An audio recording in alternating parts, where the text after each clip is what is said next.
Bonjour et bienvenue sur la chaîne YouTube des éditions Akata pour une nouvelle vidéo L'Instant Shoujo, et je vais vous parler aujourd'hui de Si nous étions adultes. Si nous étions adultes, c'est l'histoire de Ayano, qui est une professeure en école primaire. Et un soir, après une journée de rencontre parents-professeurs, comme elle a un peu de temps, elle décide de faire un petit détour avant de rentrer chez elle et d'aller dans un bar-restaurant qu'elle aime beaucoup fréquenter. C'est un bar-restaurant qui est un peu éloigné de son lieu de vie habituel parce qu'elle préfère pouvoir se détendre et éviter de rencontrer des élèves ou des parents. Et dans ce bar-restaurant, elle va rencontrer une femme qui s'appelle Akari.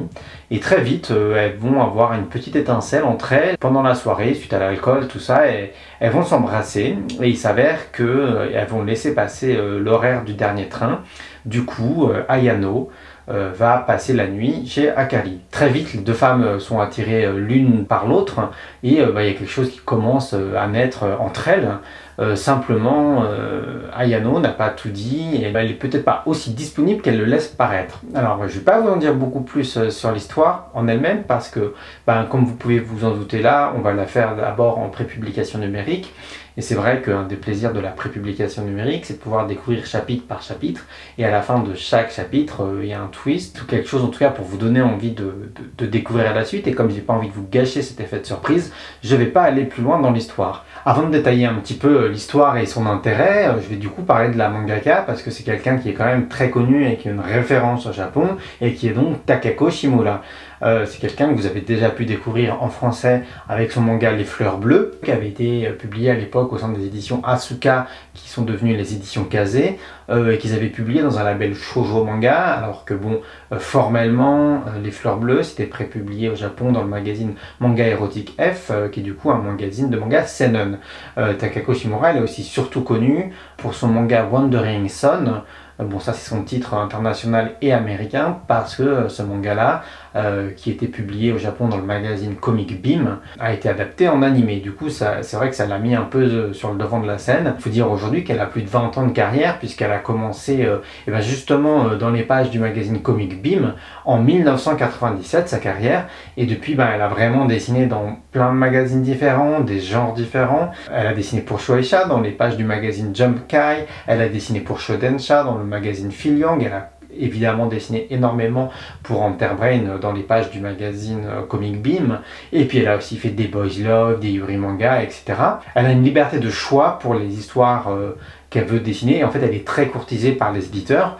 Alors c'est vrai que ces mangas ne sont pas forcément parmi ceux qu'on va voir dans les top ventes Oricon, mais elle a une communauté qui est vraiment très fidèle et qui va systématiquement aller voir les mangas qu'elle crée. Il faut savoir aussi qu'elle est très active dans les milieux associatifs et donc de fanzina, donc elle a une réputation énorme. Elle est souvent citée comme référence par beaucoup d'artistes, mais vraiment dans tous les genres, comme une des références incontournables qui a marqué narrativement et émotionnellement par sa narration et par ses personnages et la manière dont ils sont, on va dire, torturés. Dans la scène de manga très artistique et aussi chez les professionnels, elle fait partie des figures incontournables. Elle a illustré aussi beaucoup de romans pour information. Après cette très longue carrière où elle a dessiné des seinen, beaucoup, elle s'est un peu tournée vers le shoujo manga et elle a commencé à dessiner des histoires dans le magazine Kiss.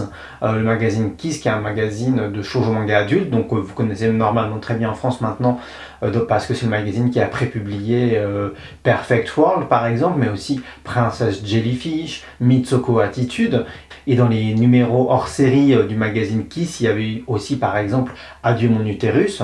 Depuis qu'elle s'était mise à faire des shoujo manga dans le magazine Kiss, c'est vrai que ça nous avait interpellés et on attendait le bon moment pour lui redonner une chance et pour essayer de la publier. Et en fait, quand elle a commencé à dessiner Si nous étions adultes, bon, étant donné la thématique, c'était forcément quelque chose qui nous a tapé dans l'œil. Et comme c'est une dessinatrice qu'on connaît puisqu'on a lu ses autres œuvres, très vite on a su que ça serait pertinent, que ça serait bien raconté. Très vite on a décidé de proposer à l'éditeur japonais de la publier en prépublication numérique parce qu'on avait envie de partager ça assez vite avec vous. Et du coup, pour revenir sur l'histoire de Si nous étions adultes, c'est très intéressant parce que on a ce duo de personnages principaux, de deux femmes qui vont tomber amoureuses l'une de l'autre. Mais l'histoire n'est pas décrite que autour d'elle, puisque on va découvrir chapitre par chapitre et petit à petit tout le tissu relationnel et tout le tissu social qui se construit autour d'elle. Les deux sont des femmes adultes qui travaillent, il y en a une qui est professeure, il y en a une qui travaille en tant que serveuse dans un bar-restaurant, et elles ont un contexte familial global. Et l'histoire va voilà, comme ça se construire, comment la naissance de cette histoire d'amour va avoir un impact sur leur vie, sur leur entourage aussi. Et en plus, on va suivre l'histoire du point de vue de plusieurs personnages, parfois du point de vue d'Ayano, parfois du point de vue d'Akari, parfois du point de vue d'autres personnages dont je ne vous parle pas encore pour pas vous spoiler.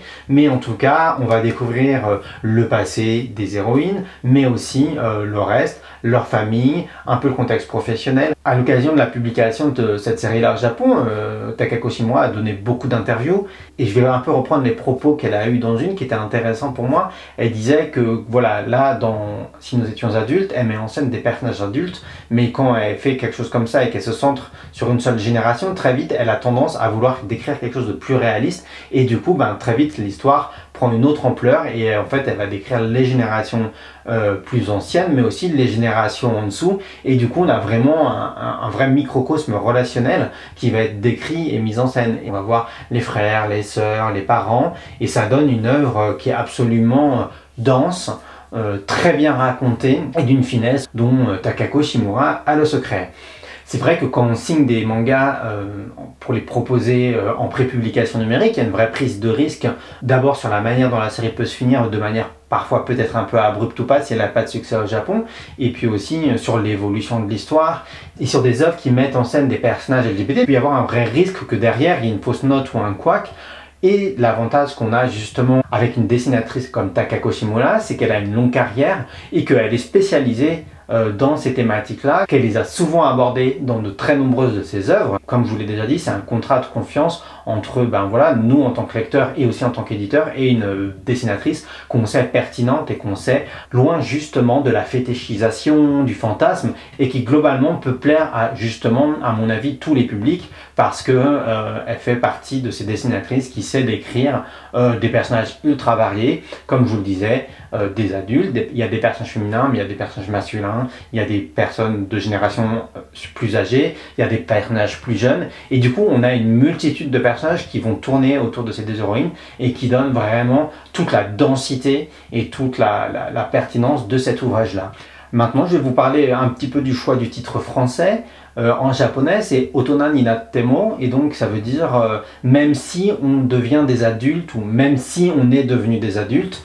Il y a une place d'interprétation dans ce titre-là, mais en lisant justement des interviews de Takako Shimura, elle évoque que même si on est devenu des adultes, parfois on est perdu dans ses sentiments et qu'en fait finalement, enfant, adulte, il y a quelque chose dès lors qu'il est question de l'émotionnel où en fait on a du mal à gérer ça, que voilà finalement en tant qu'être humain, enfant, adulte ou pas, il y a quelque chose qui nous rapproche dans cette espèce d'immaturité émotionnelle quand on est aux premiers émois ou ce genre de choses. On voulait trouver un titre qui évoque un peu ça et bon, c'est vrai qu'en français, même si on est devenu des adultes, même si on devient adulte, ça peut peut-être sonner un peu comme l'opposé de si nous étions adultes, parce que les deux personnages principaux sont des adultes. Mais justement, on a bien mis si nous étions adultes, et on n'a pas mis si nous étions des adultes. Et en fait, dans le mot adulte, on a un petit peu adjectivisé, entre guillemets, et c'est pour parler de maturité, et du coup de maturité émotionnelle, parce que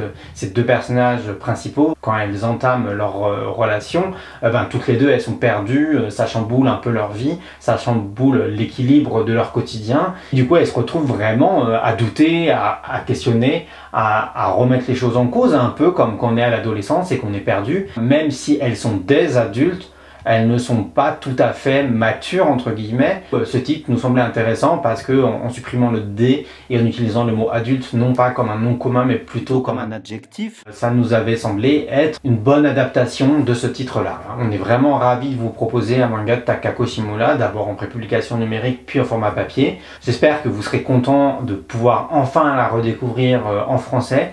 Le premier chapitre est déjà disponible au format numérique. La version papier arrivera, on espère, en 2021. J'espère que cette vidéo tournée de profil vous aura pas trop déstabilisé. J'espère que l'œuvre va vous intriguer, va vous donner envie de la lire. N'hésitez pas à commenter, n'hésitez pas à partager, n'hésitez pas à vous abonner à la chaîne. Et je vous dis à bientôt pour une nouvelle vidéo sur l'instant shoujo.